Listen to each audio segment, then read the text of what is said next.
Good afternoon.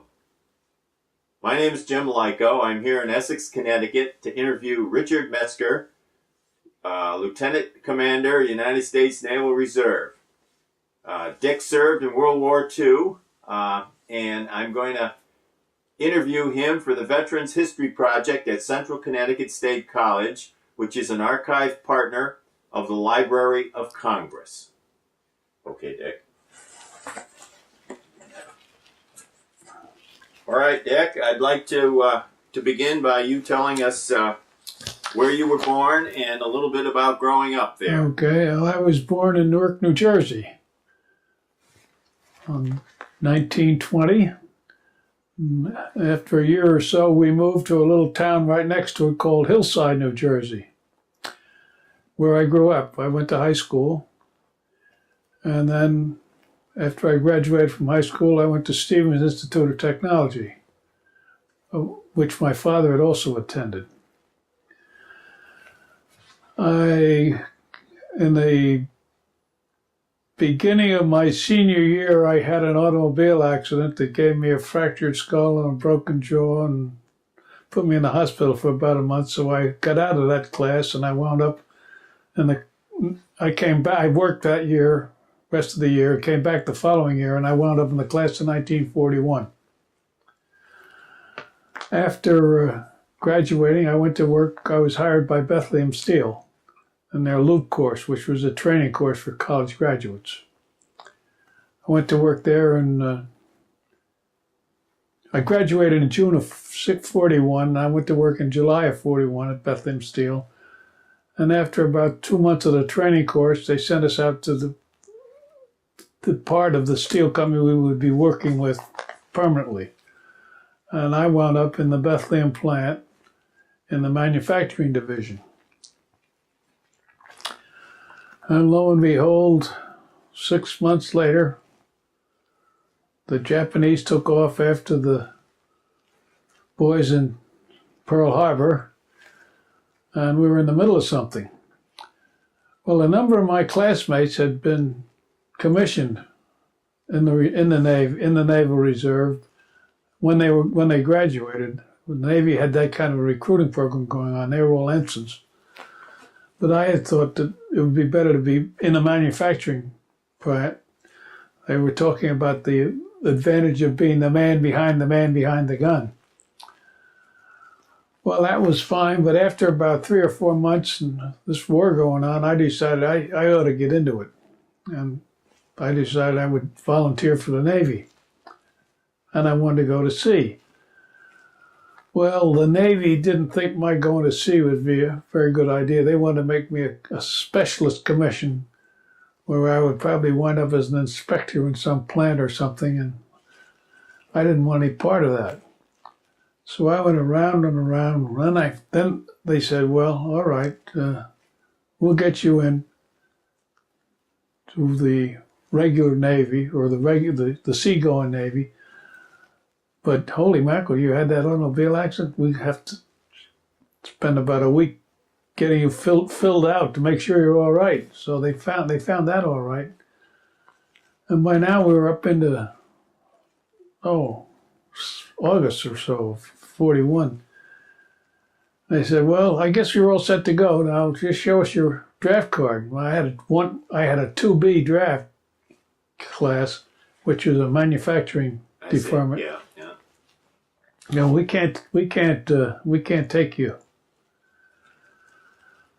So I said, well, gosh. And the way the draft board worked, every 6 months they would reclassify those of us with employment deferments back into 1A. Mm-hmm. And then the company would have to refile for the replacement of the deferment.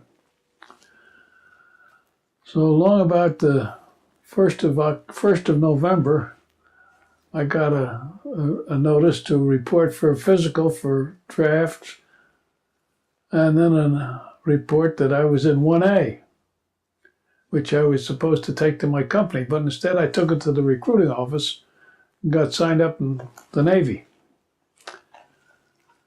The company wasn't too happy, but they couldn't do anything about it.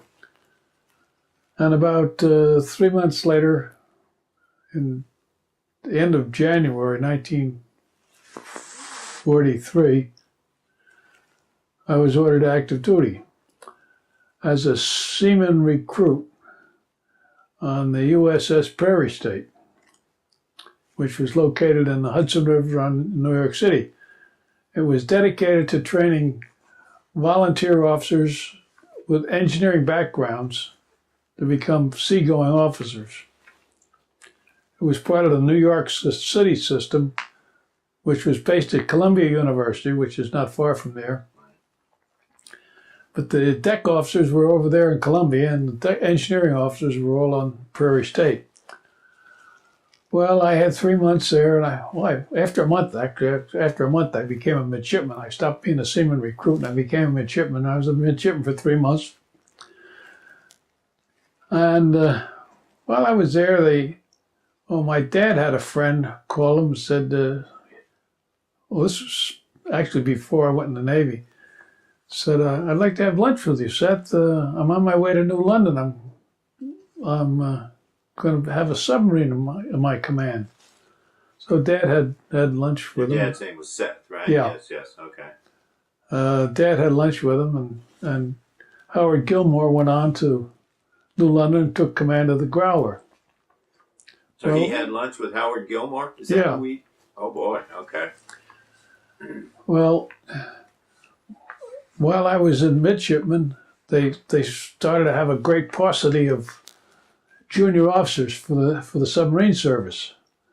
And at this time, up until this time, in order to go to sub school, you had to be a qualified topside watchstander on a surface ship to make sub school. But they needed it so bad that they took about 25 of us out of midshipman as ensigns out of midshipman school and sent us to sub school in New London. And this happened 10 days after I got my commission. Well, after I had volunteered for submarine service, the awful story of Howard Gilmore came out in the papers, and he had been killed, or he had gotten into a collision with a Japanese vessel when they were having a fight over near in the Indies somewhere, and he was mortally wounded, and told him to take her down and leave him on the deck, and made famous the words "take her down." Yes. And he was eventually awarded a Medal of Honor. Yes. Well, I went on to sub school and spent my 3 months there, my first address in Connecticut, and graduated satisfactorily, and was ordered to San Francisco, to the West Coast, Mare Island. How long were you in London? The sub school course took 3 months. 3 months. So that was in June I started. In September I went to, or the end of September I went to Mare Island. And in the early October, about the 6th or 7th of October, I was assigned to the USS Hake. And I was on the Hake from October of 1943 until December of 1945. It was quite a tour. Yeah.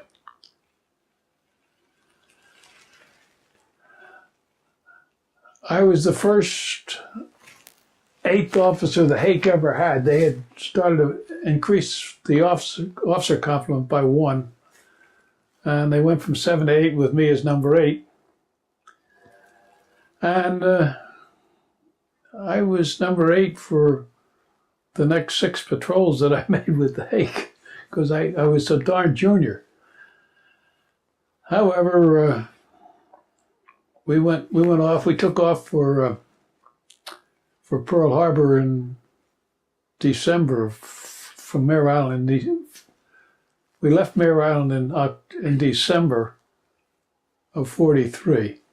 What they were doing was putting new engines in the Hake, because the engines in that whole squadron were Hoover Owens Rensselaer diesels, and they weren't worth a darn. And they replaced them all with General Motors diesels that worked very well. And Hake had already gone, didn't you say, to Scotland for his first 2 patrols? Yes. Okay, so she needed new engines, huh? Well, they had discovered that the engines weren't worth any. Okay. They changed the whole squadron. Yeah. So, and that's what they were doing at Mare Island. And I joined her, and right after Christmas, off we went on patrol. So you're in San Francisco. Tell us a little bit about that, Dick. Well, San Francisco is a great liberty town. Mare Island was a bus ride away, but we'd get in there and back, and I think it cost 50 cents on the bus then. We could do it. And we had I had an interesting experience while I was at Mare Island. It turns out that one of the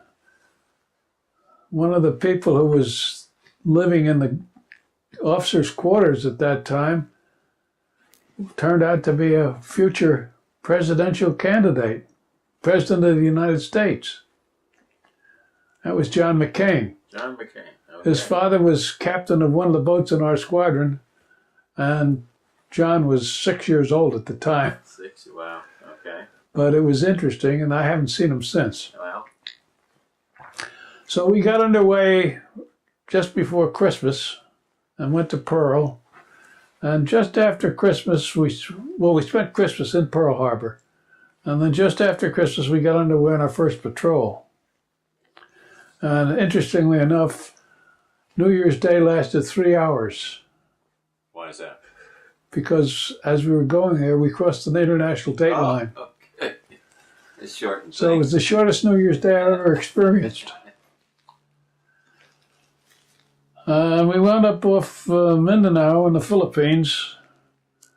We sank a few ships. And then we reported into Fremantle, West Australia, which is... Wait a minute now. Tell me a little bit about sinking a few ships there. Tell me what were your duties during that attack, and I guess not being familiar with the submarine patrol. I don't really remember this for sure. Yeah. I was very junior, and I was... But what were your duties there during the attack and the sinking of a ship? Stay out of the way. Okay. I mean, I was the first number 8. All right. So And they weren't quite sure what to have me do. And I wasn't senior enough to be a draftsman. Yeah. So I just stayed out of the way and did errands or something like that. Okay. We sank a couple of ships, and my memory's a little foggy on this. Okay. We got to Fremantle, West Australia, and that was a lovely place to be berthed. And of course, it was the middle of summer when we arrived there in February. Yeah. So it was nice and warm and pleasant. We had a good time. And we operated out of there for several patrols. In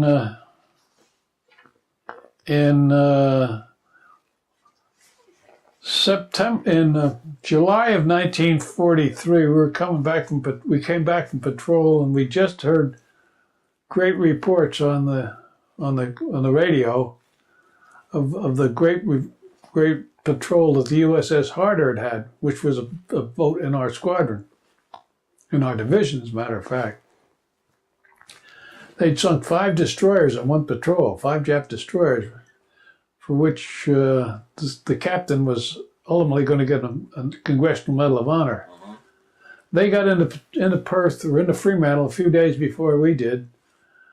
And as we pulled in, Captain Sam Dealey was down on the dock in his black Navy raincoat, because it was winter then, to greet our captain. And he just sunk 5 at a most successful patrol anybody could ever have. Yeah.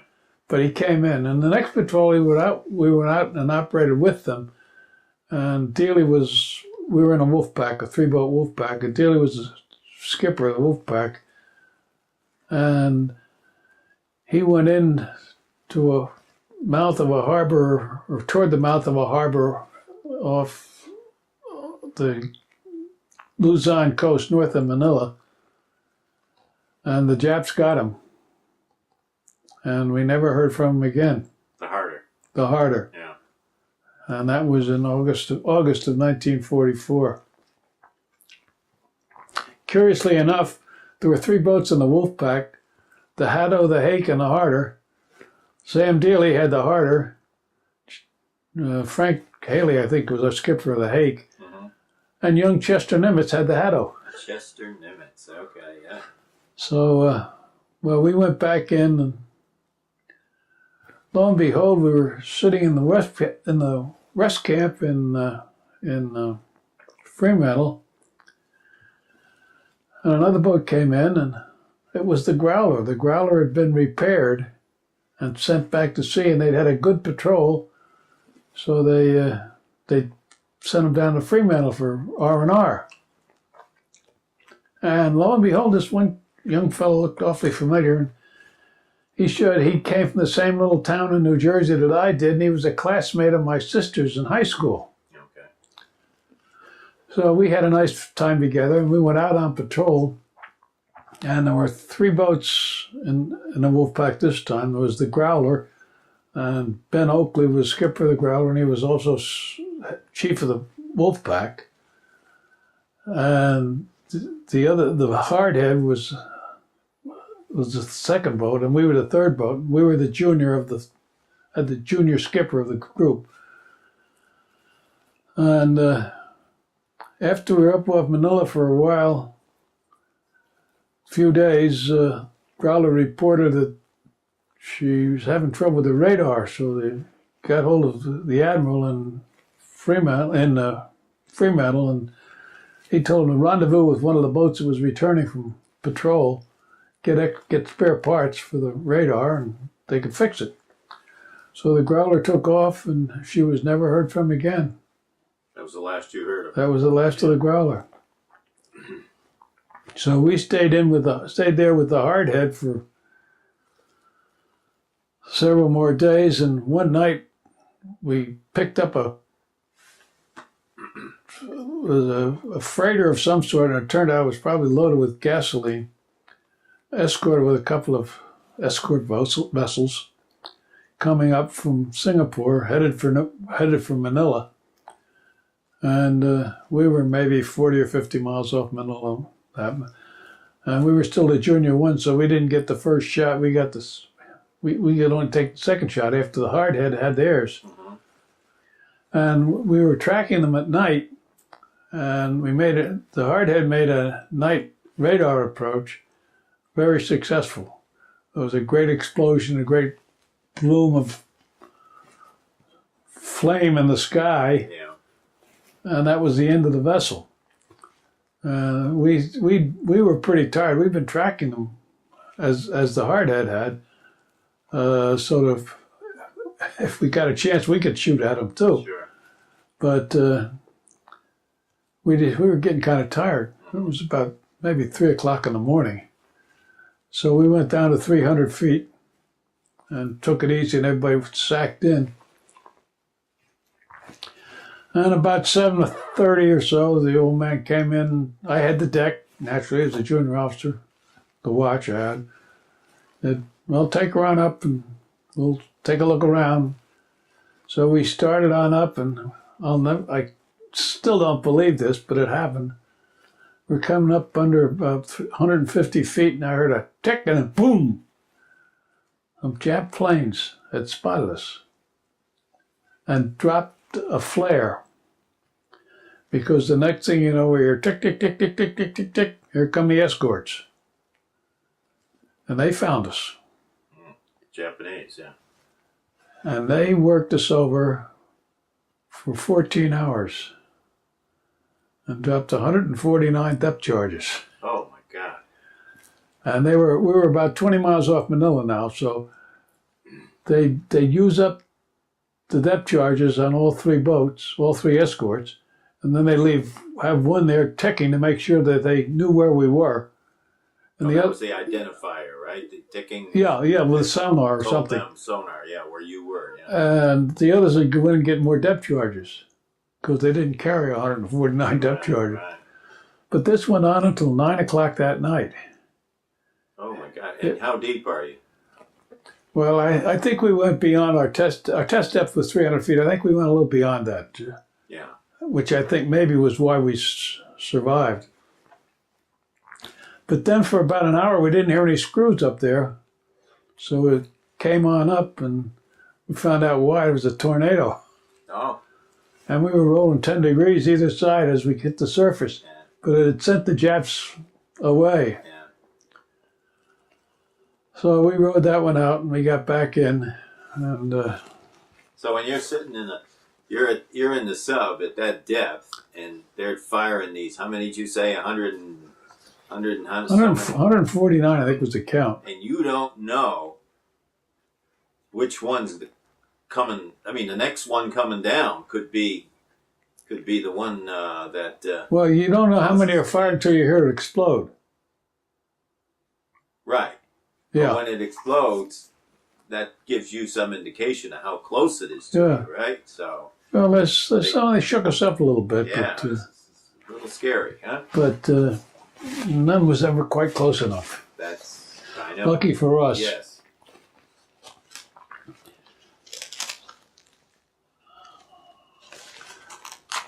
Well, let's see. I told you about the growler. Yes. I told you about the depth charges. Now you're up to your fourth patrol now, right? Fourth, yeah. We hadn't shot anything. We've been beat around a little bit, but hadn't shot anything. So we got a message from the fleet commander saying he'd like us to rendezvous with some guerrillas on the Philippines and pick up some people, mainly flyers that have been shot down. This was the time of the Lady campaign, and a lot of these guys were being shot down. Those airplanes weren't safe. Mm-hmm.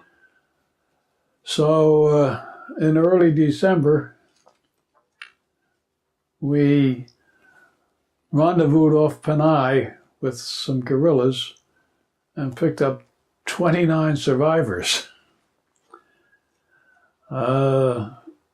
Most of them were flying people, pilots, flight crew, Navy. I think I had 6 or 7 Navy pilots, including one who was a class of 1940. I guess he was a captain of a squadron, and an Army bombardier, and a lot of Navy crewmen, and a couple of Filipinos who were needed operations, and we had to take them back. And one submariner who'd been on one of the boats in our squadron had been on the night surface action, on a gun surface action, and they had to dive, and he didn't get below. So but he washed off. He got ashore and rendezvoused with the guerrillas, and we picked him up. Wow. Here we go. All right, something interesting happened as a result of that pickup.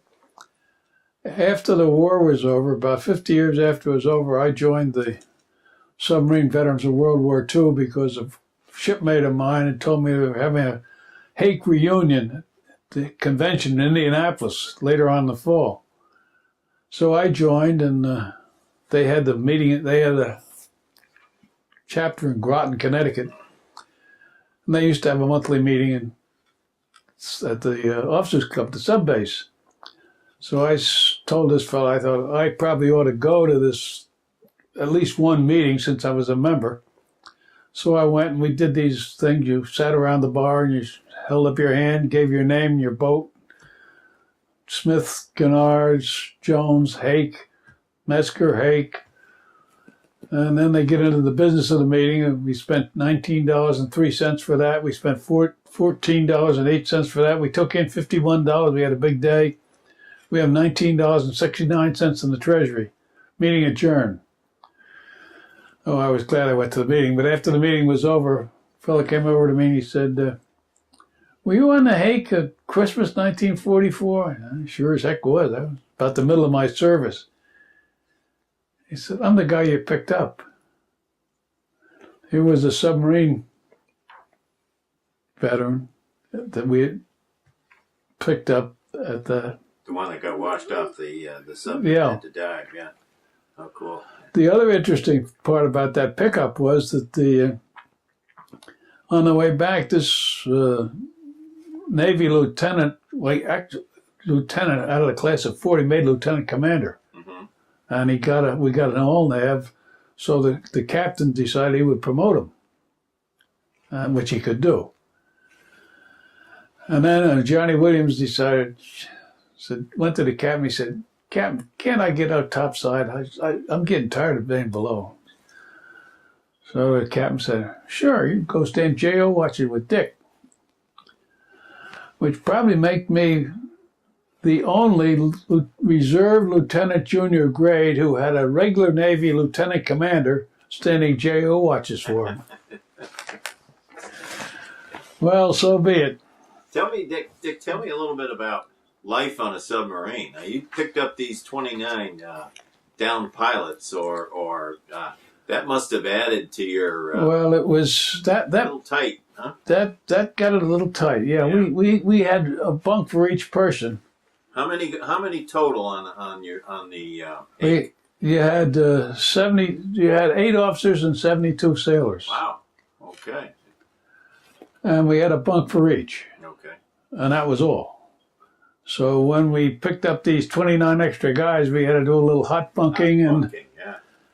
And not only that, but it was 50-some days into patrol, and we didn't have very much food left. Okay.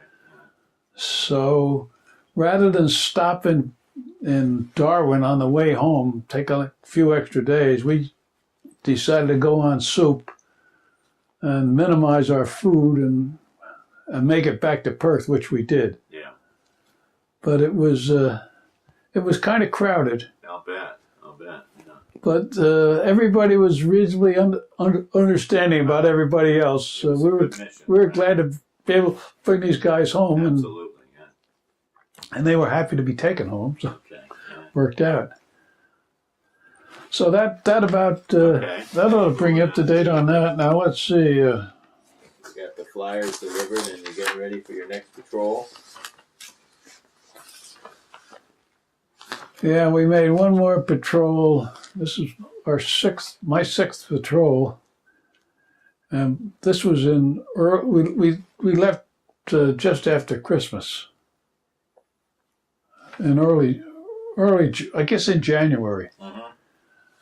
January of '45, and there wasn't much left to shoot at, and we patrolled and patrolled and patrolled. We didn't see a darn thing. Now, when you're patrolling, you're on the surface. Well, you stay on the surface, yeah. There's no need to be down, right? As you're You only dive when you have to dive, right. Okay. because we only had the air to breathe that was trapped in the boat when we dived. We had no air manufacturing facilities. Okay. So everybody took it easy when we were below anyway. But after about 12 or 14 hours, the air started to get a little thin. So that was a normal dive would be 12 or 14 hours. Okay, that was all right. But we got back and, well, we patrolled and we didn't see anything, so we came back to the States. Went back to Mare Island and for overhaul. But most importantly, I got leave. The first real leave I'd had in over a year. And while on leave, I went up to see Lloyd Johnson's mother, the fellow who'd been on the Growler who was lost. And she was very pleased, and she thought I ought to stop in and see the widow of the exec, who was a heck of a nice guy, who lived in Brooklyn. Well, I was going over to Floyd Bennett Field to hitch a free ride back to the West Coast after my leave was over. So I decided I'd stop in and see Bev Mason then, which I did. And while I was there, a gal came in who was a wife of a classmate of her husband at the Naval Academy, who was staying with her while he was having his vessel repaired at Navy Yard. And we got to talking. They said, "You don't have a steady date?" My goodness. I know an awful nice girl you might like to know. So they called up and had this gal who was up in upper New York, Manhattan. And I got a date for the next night, and I haven't had a date with anybody else since. Worked out very well. She was a sweetie. And her name? And her name was Lucille. And you were married? And we were married for 59 years. God bless you. Wonderful, wonderful. We got married while I was on terminal leave, so worked out very well. I had a little money to spend. Well, we went back on the Hake, and then we went back to Pearl Harbor in July. I was on leave in May and got back to Hake in June.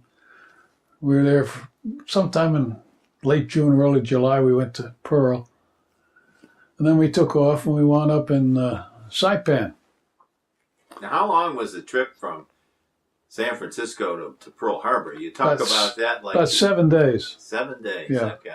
We make about 250, 300 miles a day. Okay.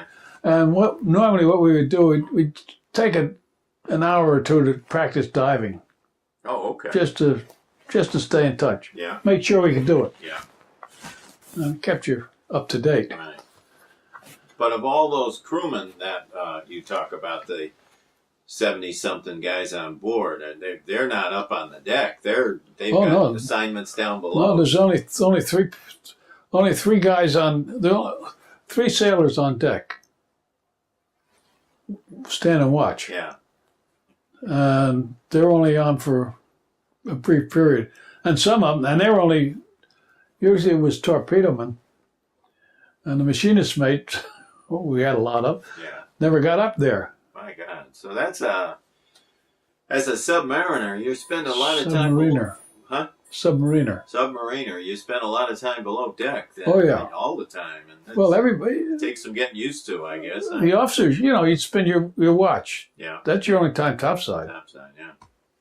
It's just a bit of an adjustment, I guess. You get used to it. You play a lot of badminton. Yeah. Backgammon. Yeah, okay. Yeah.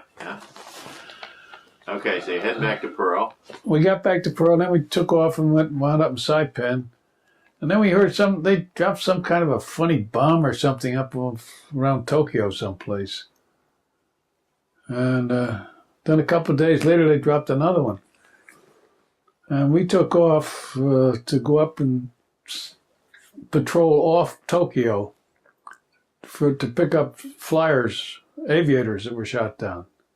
We didn't think there was going to be anything to shoot at, but they needed somebody to pick up the aviators. And we hardly got on. We were only on the station about 3 days, and they said, "Don't shoot at anybody. We think the war is over." And this was August the 15th, and it was. Okay. And they told us to stay on station on patrols, which we did. And about 10 days later, we got orders to proceed to Tokyo Bay, where we would be there for the formal surrender of the Japanese services, which we did. And we were one of 12 boats. We moved alongside the Proteus. And I think I got a picture here of you. This is you in Tokyo Bay. You want to pull that up? And we can a little higher. There you go. Perfect. Yeah, that's your. Tell me who's in that picture and maybe where you are in Tokyo Bay there. Well, I have to look at it. Yeah. Go ahead. Can I look at it? Sure. Go ahead. Yeah. Tell me about it. I'm the one with his hands behind his back. And the beard. Yeah. With the beard. That's yeah. Someplace here we got a list of these guys, and I can't remember. Well, okay, but I mean, is that on your? Are you on the Hake there? Is that the? Yeah, this is on the neck? Hake. Okay, that's this is the Hake crew. okay. or Hake staff officers. Right, but I wasn't sure you were on the sub at that point. Yeah. And it's hard to identify these. No, I didn't mean you had to give me the name. I just want to make. I want you to. Not because I can't identify. The picture's fuzzy. Yeah, but tell me what you're in Tokyo Harbor now. Tell me about the ceremony what that was. We never saw it. Yeah. We were few thousand yards away. Yeah. We never participated. We were just present. Okay. And, which is quite an honor. Yeah. Oh, we were delighted to be there. Yeah. And with that, the day after, we took off and headed back for New London. We had to stop at Midway because somebody had an appendicitis problem. Oh. We had to stop and drop him off, and then we stopped in Pearl to refuel and have a little port and starboard liberty. And then to Panama, where we had 2 days, port and starboard liberty. What does that mean, Dick? Port and starboard liberty? Well, there's 2 crews, port crew and a starboard crew. On a sub, yeah. Okay. So port crew gets liberty, and then the starboard crew gets liberty. Oh, okay. That's what they mean, port and starboard liberty. Okay. And then, bing, we head back for New London. And I think we set a record for making it. And we wound up, and everybody came. My family came up from New Jersey, and Lucille came up from Manhattan, and we had a great time. Oh, wonderful. Yeah. Now, what else do you want? Well, that must have been pretty special sailing into New London there. Well, it was, and we were kind of a special boat, I think, because we were there for. Back in those days, we arrived in early October. And back in those days, they celebrated Navy Day. Okay. On October 27th, which was the founding of the Navy. Yeah. And we were the Navy Day visitation boat at New London on Navy Day 1945. Then we got filled up with business and things, and they didn't have room for us there, so they sent us down to Staten Island for berthing, which was pretty tough duty because they had to figure out what you were going to do to keep busy. Yeah. Well, the war's over. There was nothing to do. We weren't doing it. We weren't getting ready for anything. So we just sat around, and I didn't have much trouble getting somebody to take my duty days for me because they didn't want to go anywhere, and so I could go up in Manhattan and see Lucille. Sure. Well, that went on until from around the 1st of November until right around Christmas time. And then there was such a mess of releasing people to inactive duty and transferring, getting around and everything, that they needed junior officers on the West Coast to man the ships to go to Japan to pick up the doggies and bring them back to the States. And those of us who had indicated we were not going to ship over into the Navy after the war was over and had about 2 or 3 months of obligated service were detached and sent to the West Coast. Oh, okay. So they shipped me out there, and everything was a mess. I checked; they didn't have any quarters, so I had to stay at a hotel. So I stayed at the St. Francis, which is an awfully nice hotel. That's in San Francisco. San Francisco, yes, I had heard that was the place to stay. Well, it's halfway up the hill to the Mark. Yeah. The Mark Hopkins up the top of the hill. Mark and the Fairmont on the top of the hill. But they didn't have any food either. And I was getting $7 a day per diem. And it cost $6.50 to stay at the St. Francis. Yeah. Well, I came out a little bit ahead by flying. It cost me a little less than the amount I was allowed for rail travel. Yeah. But after about a week, every day I'd go down and check in to the office to see if they had an assignment for me. And they said, no, nothing, no. And I think they had some waves that were putting these cards in at the front, and then when they needed them, they take them out from the front. But at any rate, after about a week, I was getting weary and getting broke. And I went down and I had a Mustang lieutenant running the office. I said, Lieutenant, I've got to do something. I said, I'm not getting any extra points. You got an extra half point toward release by being at sea. Yeah. And I wasn't getting that anymore. I was just getting my points for being in the Navy. I got to get home. Well, all right, he said, go over and see Marion. She'll get you lined up with something to get you out to pick up the doggies and bring you home, then get you home. So I go over and I finally get some AP or some transport or something down in San Diego, and Marion was writing out orders for me to fly me down. And the lieutenant called over, hey, Marion, you got anybody who wants to go to the East Coast? Well, she didn't have a chance to open her mouth. So what had happened was that the Jeep Carrier, the Card, had just come into Alameda, across the bay, and the assistant first lieutenant had a health problem. So they had to turn him in, and they needed an assistant first lieutenant. Well, they had one. I was over there in no time, and they were a little surprised when I reported in. The officer deck looks, sees my dolphins, and said, you don't belong here, sir. Yes, I do. So I wound up on the Card, and we took off and headed back for the East Coast.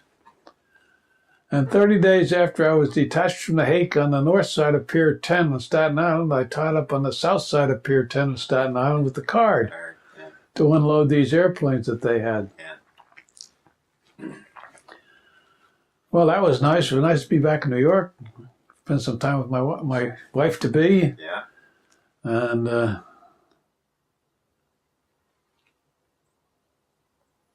well, we were there about 2 weeks, I guess. And then we set out, we went back to Newport News. And I was only there about 2 weeks when the captain said, Dick, we can release you. So about the middle of March, I got released to inactive duty, and then I had to go up to New York because I had a car, so I had to drive to New York and get released up there. No, I had a car, so they released me down in Newport News, and I could drive home on that. So I got home, and we went out to Floyd Bennett Field and talked to the padre out there, arranged to hire the chapel. Have a wedding. For our wedding, and on April the 14th, we were married. And that just about wraps up my story. Well, but then tell me about your continued service career there. You got I did stay active in the Naval Reserve. When I went back, I took my job back in Bethlehem, where I'd been before the war. Mm-hmm. And they had a reserve division. Well, actually, they had a reserve division in Allentown. They subsequently started one in Bethlehem, of which I was a part. And it was the surface division, so I was kind of an extra man. I could do the jobs that were necessary, but I'd take my training duty in New London. I'd take 2 weeks active duty each year, and I'd take that in New London, sub base. Other than that, I think I went once a month for the drills. I don't think they were once a week. No, they were once a month. I think. Yeah. Or they were when I was looking into the reserves. Yeah. So I stayed active in the reserve, and I stayed. It was in Allentown, and then they moved it to Bethlehem, and I came on as the executive officer of the division in Bethlehem, and this was working out pretty well. And then in June of 1950, the captain, the commanding officer, had to change things and had to resign his command. So I was made commanding officer of the division, organized Division 4-31, Bethlehem, Pennsylvania.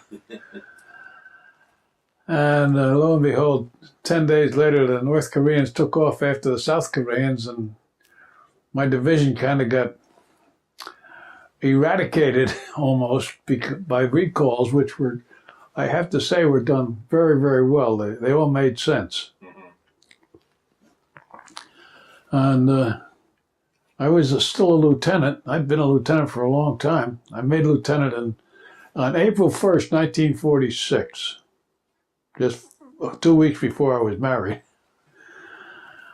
And here it was 1950, and I was still a lieutenant.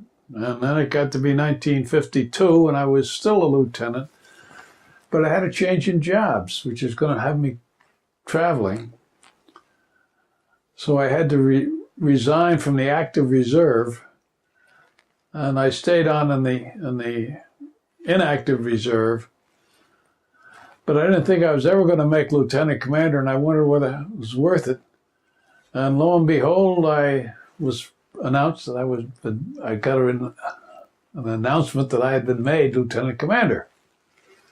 So I got very interested again. I started to take correspondence courses and do the things that were necessary to continue my activity. And my job at Bethlehem was in the Ordnance Division, with armor plate and projectiles and gun forgings and that sort of thing. Now, the Navy learned about this, and they learned I was lieutenant commander, and they decided that it would not be appropriate to recall me. I could do more good in my civilian job in time of a war than in the Navy. So I got a letter asking me for my resignation, which I turned in, I think it was in 1957. And since then, my interest in the Navy has been an interest, but not close. Well, but you certainly had a wonderful experience. I had a good time. And absolutely. What about summing up your experience, your friendships, the traveling, how do you mean sum it up? Well, in what you'd have to say about what your experiences felt like, what if you had to say, this is how I feel about my service time. Well, I feel that I did something for my country, which I was proud to do. Yeah. And I think it was useful and successful. And I was sorry that it took so long to move so fast, to move in the Navy. Yeah. But I enjoyed myself. I had a good time running a reserve division. And we did a pretty good job. We got some pretty good ratings from inspections from the district. Yeah. So I look back on it as 10 years of useful service that was fun. Got noisy sometimes. Yeah. Got hazardous sometimes. Hazardous is yeah. But the